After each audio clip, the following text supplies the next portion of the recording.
It all started in my Lola's backyard court. Just a kid with dreams of making it on the court. I fought my way through, just like my family taught me. The path was never easy, but we dribbled all the way to the NBA.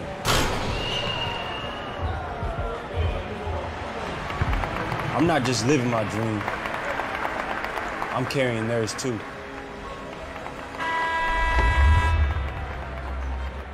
Now that I play for the Philippines, it's not just for my family.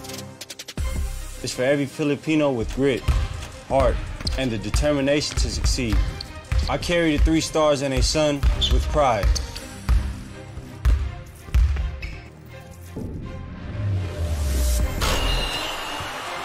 Sa Arena Plus, astika sa sports.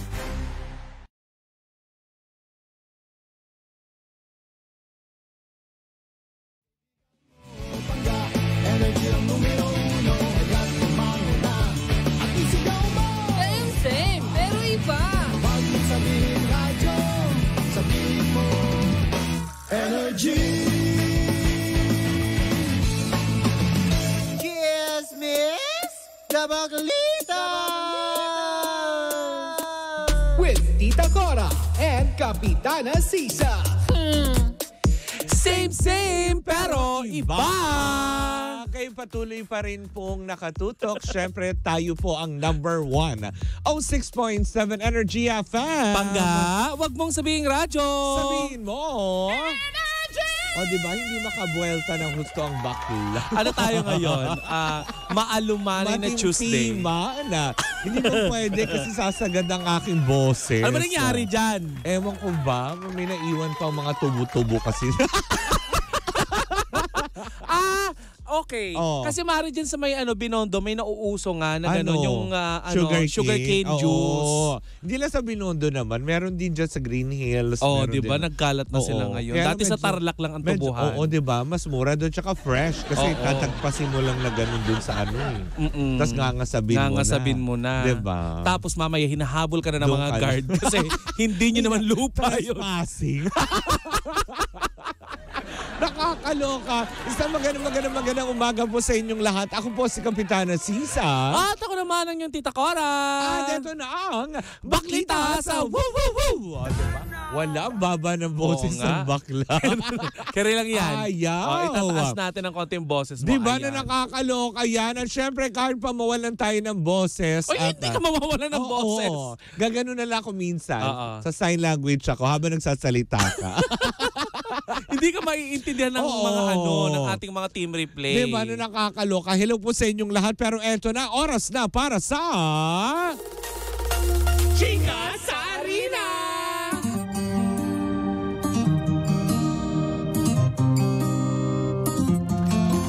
Huwag matakot sa hamon ng bakla. Huwag matakot sa hamon ng buhay. May bakla naman sa iyong bubong. Kakaloka. Ganun na yan yung team song ngayon. Huwag matakot sa hamon ng buhay dahil may baklang naghihintay. Nakakaloka. Ito na ang ating portion ng ating Chika sa Arena. Din pa rin yan sa atin ang Arena Plus Astig sa Sports. Nako nga naman, mainit-init ang labanan ngayon, Mare. Dahil last 7 games na lang ang iniintay ng ating mga NBA fans para malaman na kung sino nga ba ang magtatapat-tapat, sino ang maglalaban-laban para sa play-ins ng Eastern and Western Conference ng NBA. So, usapang AFAM na naman Tama, truly. Alam mo naman, di ba? Pag AFAM ang usapan, ano nga ang awitin? 1, 2, 3, go! Minsan natuwa ang may likha, 7,000 bakla ang ginawa. Alam mo, may nagko-comment sa atin, hinahanap daw niya yung 7,000 baklang kanta. Kasi iba yung record namin. Natawa ako doon. Pero eto na, para sa update ng lahat, muli na namang umarangkada ng panalo ang grupong Lakers over Raptors kung saan nga naman si LeBron James ay pumuntos ng 23 points.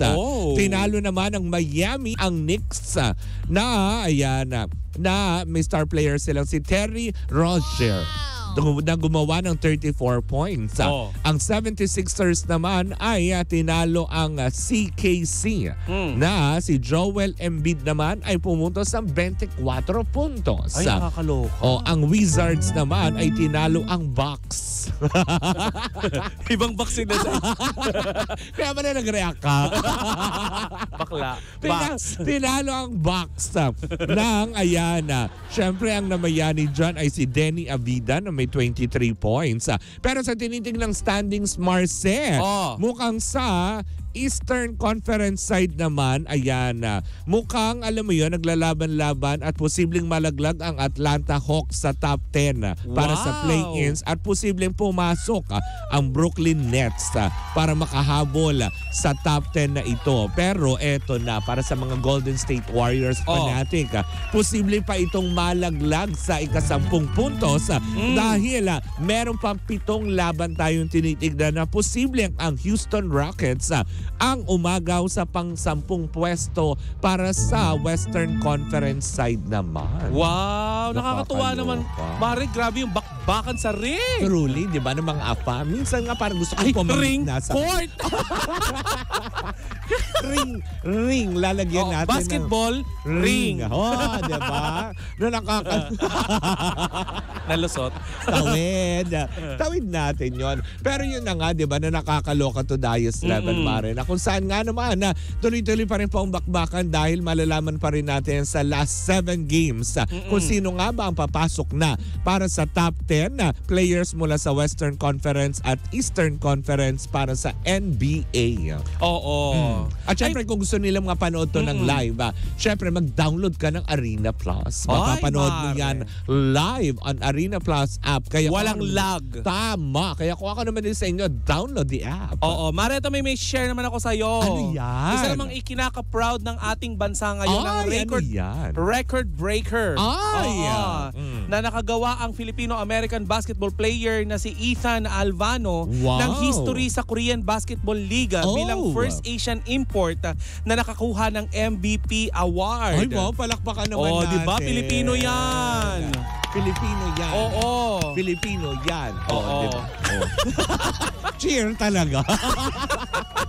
Kasi wala na yung go sexy. Go sexy. Go sexy. Sexy love. Diba? Wala na nag-break na Ayun na nga, Mare. So, ikinararangal ng ating bansa ngayon na magkaroon tayo ng isang kababayan na nasa basketball liga ng Korea at nakatanggap ng MVP award. Ay, talaga ba? Yes. Anong laro yan? Yung parang pang-international. Alam mo, diba usually may ganun sila, yung mga parang FIBA, may mga ganun. Diba? Parang ganun yung level, Mare, ng ng nilalaro niya. Ay, talaga? Sa Korea. So under Philippine team or hindi? Hindi, sa Korea. Import siya, Mare. Import siya mula sa Pilipinas? Correct. Iba din. Diba? Ang tawag sa kanya doon ay foreign delegate. Yan taray. Pero Mare, ito Asian Summit pala. Nakakaloka. Pero Mare, ito congratulate lang natin si Scotty Thompson. Kasi ng Barangay Ginebra? Bakit anong meron? Kasi Mare, proud daddy na siya ng dalawa. Ay, talaga? Nagsilang na ang kanyang asawa ng pangalawa nilang baby. Si Scotty Thompson na ipinanganak yung kanyang bunso na si Skyler Austin. Another boy? Oo. Ano yung una niyang anak, di ba lalaki rin? Tama ba? Hindi ko sure, Amari, kasi hindi ko friend sa Facebook. Hindi kami magkumari, tsaka hindi ako kinuha ng Ninang. Di sana kinuha ko Ninang, di ba? Para sagot ko yung kuna. Hi, Scotty. Well, congratulations. Yes. Daddy Scotty. Parang masaya. Isa pa nga. Daddy Scotty. Kaya ka namamala. Dumako na tayo para sa ating chikahan. Naku, eto na ang chika natin for today's video. O, diba? Pero bago ang lahat, dyan po muna natatapos ang ating Chika sa Arena. Diyan sa atin ang Arena Plus, astig sa sports. Naku, eto na ang chika, Mare. Mainit-init ang usapan dahil nga noong nakaraang Lunes ay medyo, hindi natin alam kung medyo na-imbay ng gusto si Meme Vice dahil syempre, alam mo naman, kapag kinanti mo ang isa sa kanyang mga kasamahan, ay teka sandali, may I rest back? In fairness sa kanya. Diba? Talagang nga naman, kumaga parang pinoprotektahan niya kung sino yung mga kasama niya at hindi niya hayaan na basta na lang bastusin. Si Aura lang naman ang hindi niya kinonsinti. True, diba? Sabi nga ni John Botoon. John na Botoon. O, teka, makinig ka. Hoy, baka iba mabanggit mo. Ibang Botoon. Botoon. Yan. Kasi nga, nung nakaraang Lunes, Mare, ay kasama nitong si Janela Salvador, itong si Win Metawin. Yung Thai actor. Diba? Na kung saan nga naman, meron silang pelikulang ipalalabas na ang title is Under Parallel Sky. Di nag-promote sila sa Showtime. Okay naman din yan. Kasi nga, kumaga parang syempre, let's support kasi syempre, diba, ABS-CBN talent naman din siya. Pero sumegway kasi itong si Janela Salvador na ang kanyang pagpapromote ng kanyang concert sa darating na April 19 dyan sa may New Frontier Theater ang pinamagatang Janela Reimagine. Pero syempre, diba, pag singer ka, usual naman talaga, pag nasa Showtime ka, walang kawala lahat ng guests na magbigay ng sample. Aba, nung sumisig, parang sinasabi ni Kim Chu na, sample, gumagano'n siya. Alam mo ba talaga? Hindi natin alam kung sinasadya ba o talagang, alam mo yun, na hindi, na baka naman hindi niya talaga feel. Pero kasi sinabi niya at binaran niya si Kim Chu na, ay medyo paus ako kung gusto niyo kayo na lang. On national TV, Day. Talaga? Diba? Yan yung panahon na yan na medyo na-off bigla si Kim Chu. Kasi siya ano sabi ni Kim Chu? Hindi na siya nag-rumebate dyan sa eksenang yan. Na kung saan nga naman medyo napahiya talaga si Kim. Kasi syempre nga naman, nagpo-promote ka ng concert. Yan, last Monday yan Yan, diba? Na parang tipong, syempre, gusto na rin naman silang tulungan, diba? Kaya ka nga nag-guess humingi ka ng tulong to support. Pero sana in a nice way na lang niya sinabi. Hindi niya sinabing kayo na lang. Parang, nagbayad kaya sila sa sinong may concert, diba? Na nakakaloka. Para sabihin niya na, medyo paus kasi ako, okay na sana yun, Mare. Kaya lang yung dugtong na pagkakasabi niya, on national TV, kung gusto niyo kayo na lang. Okay na lang sana yung paus ako diba? Tama ka doon. Diba? Pero ako nga paus, diba? So, ganyan. Ano sabi ni Kim Chu? Ay, di syempre, parang nadapahiya siya doon. Pero sinalo naman din siya nila Ryan Bang, nila Chang Ami, na parang tipong, okay, pero eto, hindi nakaligtas kay Meme Vice. Dahil nung time na yon nag-portion na ng Especially For You. Ay doon na bumanan si Meme Vice. Kasi diba may mga contestant na mga lalaki yat or search team, ang kung tawagin, ay para bang may portion doon na sayaw ang pinag-uusapan. Pero since ayaw magbigay ng sample, nagparinig si Meme Vice na, ay wag paus kasi siya, kayo na lang. Oh my gosh! Ayan, Janela, ay nakakaloka. Gumanyan. Tapos natawan na lang din si Kim Chu during the time. Siguro kasi, binuboost na lang ni Meme Vice yung moral ni Kim Chu kasi napahiya siya on national TV. Pero marami naman nagtatanggol daw kay Janela na sinasabi na wala naman daw intensyong masama, walang ganito. Pero since para sabihin kasi mo on national TV na kung gusto nyo kayo na lang. Ay, sino bang may concert? It's not what you said, it's how you say it. Sabi nga nila. Oo, kasi very excited ang buong grupo dahil nga meron siyang parang music video na inilabas na parang gusto nilang marinig yung sample, diba? Since nagpo-promote ka na, diba, gawin mo na lahat. Alam mo, Mari, makakalkal na naman nito yung yung tungkol sa magazine yung issue. Yung attitude na niya na kasi hindi siya nilagay sa front cover. Balibalita ko nga. Alam mo, isa sa mga pag nagkikwentuhan Pero kami ng mga kaibigan ko dyan sa ABS. Oo. Na Makitin na natin sa ABS. May something nga daw. May mga pitik nga daw itong bata na to. Talaga. Yun ang sabi pero hindi naman natin sure. Bukas naman ang baklitas kung gustong klaruhin ni Janela. Diba? Oo, alam naman natin na ano siya talagang kung anong nasa isip niya ay sasabihin niya parang Julia Barreto siya. Oo. Pero kasi national TV yun. Correct. Tsaka kasama niya isang Thai actor. If I'm not mistaken, Thai actor yun diba? Yung mga BL series kasi yun dati na diba yung sumikata. si Sarawat yung ano niya dati during pandemic. Correct. Diba silang dalawa?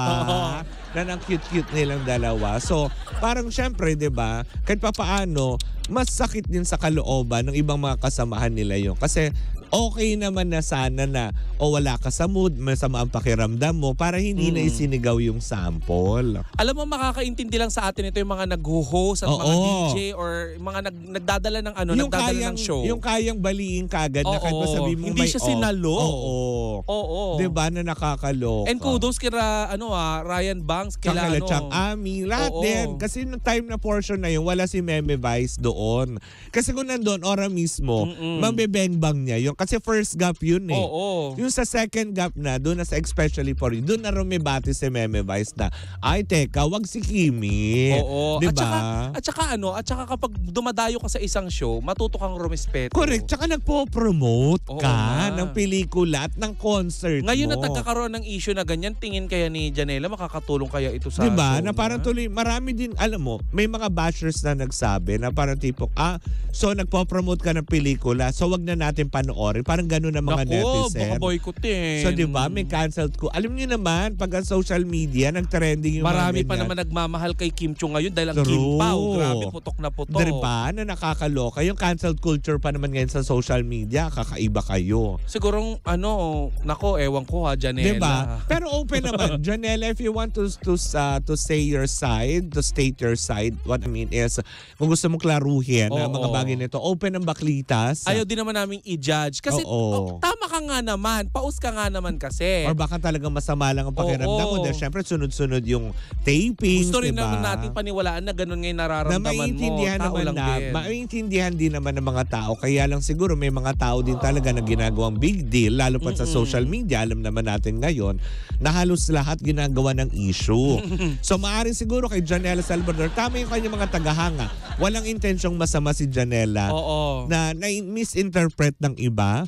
Pero kasi yung mukha ni Kim Chiu na napahiya siya on national lalo na pag TV. nakabuton sa'yo ang camera. Diba? Hindi mo maitatago Kita yan. talaga, Marce. Talaga nag-iba yung mukha ni Kung gusto nyo, kayo na lang. Diba? Mali, wrong. Parang pag sinabi mo sa akin, Kapitana Sisa, chumika ka na. Ay, paus ako, ikaw na lang. Ay, dudukduk ko sa yung mic. Kung si Kapitana Sisa, yung artihan.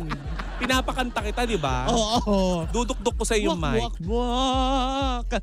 Nay! Alam niyo na kung ba't paus ang bakla. Pinractice yung high tone ng Nay! Pero pare yung susunod nating issue, pinapatigil sa pagkanta. Ay, talaga ba? Ay, nako. Nako, kung sino man yan, sama-sama pa rin natin pakatutukan yan. At syempre, eto pa rin ang same, Diba? Gusto mo ng memo? Ay. Eto na. Syempre, eto na ang same, pero iba.